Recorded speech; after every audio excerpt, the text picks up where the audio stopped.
কথাগুলো যত বেশি মনোযোগ দিয়া এবং চুপচাপ শুনব, আশা করি কথাগুলো দিলে গাঁথতে পারে।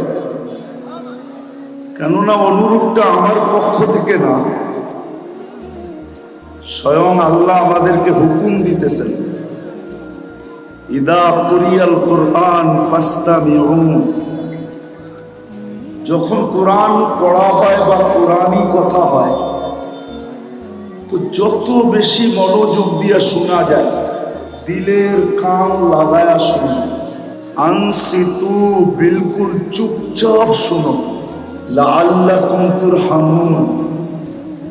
তাইলে আল্লাহর ঘোষণা হলো, আমি কথাগুলোর রং তোমাদের ভিতরে চড়াইয়া দিব। বুঝেন রং? আপনারা মনে হয় বুঝবেন না, যুবকরা বুঝবে ভালো। কেননা 14 তারিখে ফুল কিনে দুই জিনিস দেখা, রঙও দেখে আবার গ্রানও দেখে। কিন্তু গ্রান যদি নাও থাকলো, কমসে কম রং যেন থাকে। কেননা যদি রঙও নাই গ্রানও নাই, আর এটা নিয়ে যদি গেল, তো I.ইউ লিখবে তো বড় দূরের কথা, দূরের থেকেই জুতা দেখাবে, জুতা। ঠিক না? এই জন্য আল্লাহ বলে, যত বেশি ধ্যান দিবে আর নিঝুম হবে, তো আমি তোমাদের দিলের ভিতরে দ্বীনি কথা, কোরআনের কথার রং বসায় দিব। রং তখন আমাদের ভিতরে রং লাগবে। রাগ হয়ে যায় না, কথা কিন্তু শুরু হয়ে গেল। আমরা মুসলমান বটে, কিন্তু ইসলামের রং আমাদের ভিতরে নাই। উম্মতে মুহাম্মদী বটে, রাসূলুল্লাহ সাল্লাল্লাহু আলাইহি ওয়াসাল্লামের উম্মত বটে, কিন্তু নবীর আদর্শ আমাদের ভিতরে নাই। প্রমাণ দিতেছি, নবীর আদর্শ যদি থাকতো, তাহলে শাহরাস্তির যুবকরা কেন নেটে দেখা চুল কাটতো? জিজ্ঞাসা করেন এবার ঈদে কয়জন নেটে দেখা চুল কাটছে? নেটে দেখা মানে নেট থেকে ডিজাইন নিছে, তারপরে সেলুনে গেছে। 50 টাকার চুল 500 টাকা 4 ঘন্টা সিরিয়াল দিয়া কাটাইছে। কি ভুল বললাম না? রাগ হয়ে যাবে? নবীর আদর্শ যদি থাকতো, তাইলে তো এই নবীর আদর্শ মতো কাটতো 50 টাকা দিয়া।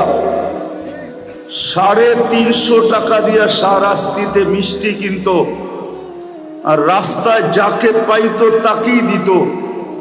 সে যদি বলতো কিসের মিষ্টি, বলতো চুল কাটার মিষ্টি, চুল কাটার।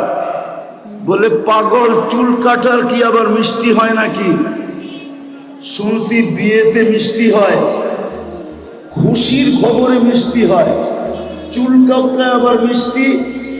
তুমি বুঝবে না, নবীর আদর্শ মতে চুল কাটছি, প্রত্যেকটা চুলের বদলায় সওয়াব পাইছি। এটা তো দুনিয়াতে পাইলাম, কাল কিয়ামতে যখন হাউজে কাউসারে দেখা হবে, তো পানি পান করার সাথে সাথে হাত পাইতা দাঁড়ায় থাকবো। মুহাম্মদুর রাসূলুল্লাহ সাল্লাল্লাহু আলাইহি ওয়াসাল্লাম যদি বলেন যে পানি তো পান হয়ে গেল, আবার এই হাত কিসের? তখন যেন বলতে পারি, আপনার আদর্শে চুল কাটছি, পানি তো আগের থেকেই পাওনা ছিলাম, পান করে নিলাম। চুল কাটার বদলায় কি দিবেন বলেন না? কি আমি কি ভুল বলতেছি?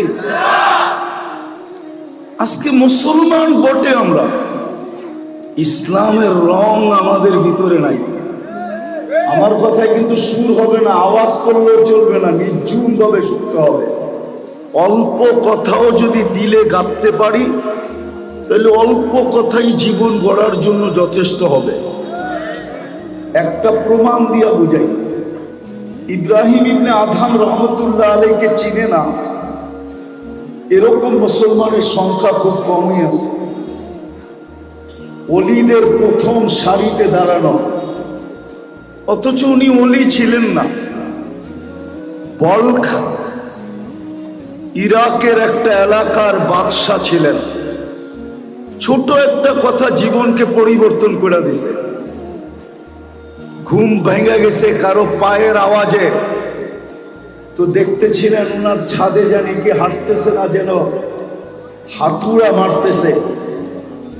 তো ডাইকা জিজ্ঞাসা করছে, এই গভীর রাত্রে আমার ছাদে, রাজপ্রাসাদের ছাদে কি করো?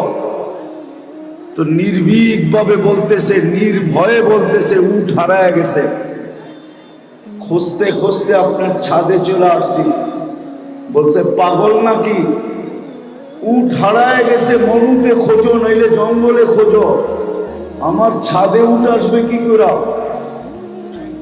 তো বলছে জাহাপনা, যদি ছাদে উঠ না পাওয়া যায় তো রাজপ্রাসাদে বসে আল্লাহ পাবেন কি করে? আল্লাহ। এতটুক কথায় জীবন চেঞ্জ। বিদায় প্রথম আমার কথা ছিল মুসলমান আমরা বটে, কিন্তু ইসলামের রং আমাদের ভিতরে নাই। যদিও নাকি মুসলমান হিসাবে আল্লাহ আমাদেরকে নির্বাচিত করছেন, আমরা কুদরতি হাতে নির্বাচিত, কুদরতি হাতে, আল্লাহর কুদরতি হাত দিয়ে আল্লাহ আমাদেরকে নির্বাচিত করছেন। নাইলে আমরা সদিচ্ছায় মুসলমানের ঘরে আসি নাই, না মানুষ সদিচ্ছায়, না মুসলমানের ঘর সদিচ্ছায়, কুদরতি হাতে নির্বাচিত করছেন। দ্বিতীয়, আমরা উন্মত সদিচ্ছায় না, কুদরতি হাতে আমাদেরকে শুধু নির্বাচিত করেন না, বাছাই করছেন। বাছাই, বাছাই বোঝেন? এই বাজারে যখন ফল কিনতে যায় বা কোনো জিনিস কিনতে যায়, তো মানুষ পছন্দেরটা বাইছা নেয়, বাইছা।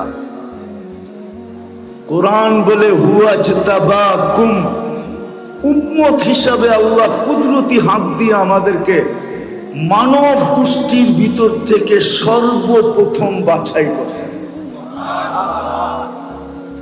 আমাদেরকে বাছাই করার পরে যা বাচ্চা ছিল ওটা সমস্ত নবীদের মাঝে ভাগ করে দিয়ে দিয়েছেন। এমনও নবী আসছে যার ভাগে একজনও পড়ে নাই। কিতাবে আছে, হাদিসে, ইয়াতি ইয়াউমাল কিয়ামাতি নাবিয়্যুন লাইসা মাআহু আহাদ, এমনও নবী কিয়ামতের দিন আসবে একজন উম্মত পান নাই। তো আমাদেরকে বাছাই করার পরে যা বাইচা ছিল ওটা আল্লাহ এক এক নবীকে টুকরি বইরা উঠাইছেন আর দিছেন। দিতে দিতে দিতে দিতে দিতে দিতে এমনও হয়েছে যে কোনো নবীর ভাগে একজনও পড়ে নাই। কিন্তু আমাদের বাছাই পড়ে আল্লাহ উম্মতে মুহাম্মদী হিসাবে আমাদেরকে শুধু সিলেকশন করেন নাই, কুদরতি হাতে বাছাইও করছেন। আবার শুধু বাছাইও করেন নাই, বাছাই করার পরে আল্লাহ আমাদের উপরে মনোগ্রাম আর স্টিকারও লাগায় দিয়েছেন, অথবা বলতে পারেন মুকুট লাগায় দিয়েছেন। কুনতুম খায়রা উম্মাহ, তোমাদের চেয়ে উত্তম কোন উম্মত আমি তৈরি করি নাই। আমার তো বন বলে ধারণা, আমার ধারণা, বলবো, বলেই ফেলবো। আমার তো মনে হয় এই উম্মতকে আল্লাহ দুনিয়াতে পাঠাইতেও চাইছিলেন না। কি পাঠাইতো চাইছিলেন না? বলবেন তাহলে কেন দুনিয়া আসলাম? এটারও একটা কারণ আছে। কেননা কিয়ামতের দিন আমাদেরকে আল্লাহ সাক্ষী হিসাবে নিজের পাশে স্টেজে দাঁড় করাবে।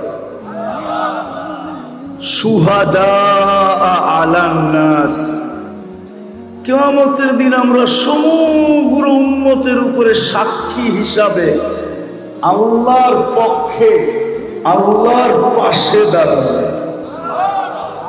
কিন্তু যদি দুনিয়ায় না আসতাম তাহলে সমস্ত উম্মতরা বলতো এরা তো দুনিয়াই দেখে নাই, আমাদের বিরুদ্ধে সাক্ষী দেয় তো দেয় কি করে? এই জন্য আল্লাহ বলে তোমাদেরকে পাঠাইলাম, খালি একটু পাড়ায়া চলে আসবা। পাড়ায়া কি? পাড়ায়া বোঝেন না? মাঝে মাঝে বন্ধুকে বলে না, কোন আত্মীয় স্বজন বুজুর্গকে বলে, হযরত আমার বাড়ির সামনে দিয়ে যাবেন, আমার বাড়িটা একটু পাও রাখা যাবে। আল্লাহ আমাদেরকে পাও রাখার জন্য পাঠাইছেন, নাইলে আমাদেরকে 60-70 বছর বয়স কেন দিতেন? অন্য উম্মতকে তো 1000 বছর বয়স দিছেন, আমাদেরকে তো শুধু 60-70 বছর বয়স দিছেন। আবার 60-70 দিয়েও আল্লাহ ভাবতেছেন মনে হয় পারানের জন্য বেশি সময় দিয়া দিছি, তো আল্লাহ 2 পর্বে আবার কমায়ও দিছেন, যে যতদিন পর্যন্ত তুমি প্রাপ্ত বয়স্ক না হবে এই সময়টা তোমার বিরুদ্ধে যাবে না, পক্ষে যাবে। বিরুদ্ধে কলম উঠানো থাকবে, নিষ্পাপের খাতায় লেখা হবে। 15 বছর রইল, আর কত? 60 হইলে 45, ঠিক না? তারপরও ভাবতেছেন মনে হয় পারানের জন্য এটাও বেশি হয়ে গেছে। তো আল্লাহ বলে যতক্ষণ 24 ঘন্টায় ঘুমায়া থাকবে, 24 ঘন্টায় যতক্ষণ ঘুমায়া থাকবে অতক্ষণ জীবন তোমার বিরুদ্ধে যাবে না, কলম তোমার বিরুদ্ধে লিখবে না। আমরা কলমকে উঠায় রাখবো। রুফিয়াল কলম নাইম হাত্তা ইয়াস্তাইকিজ,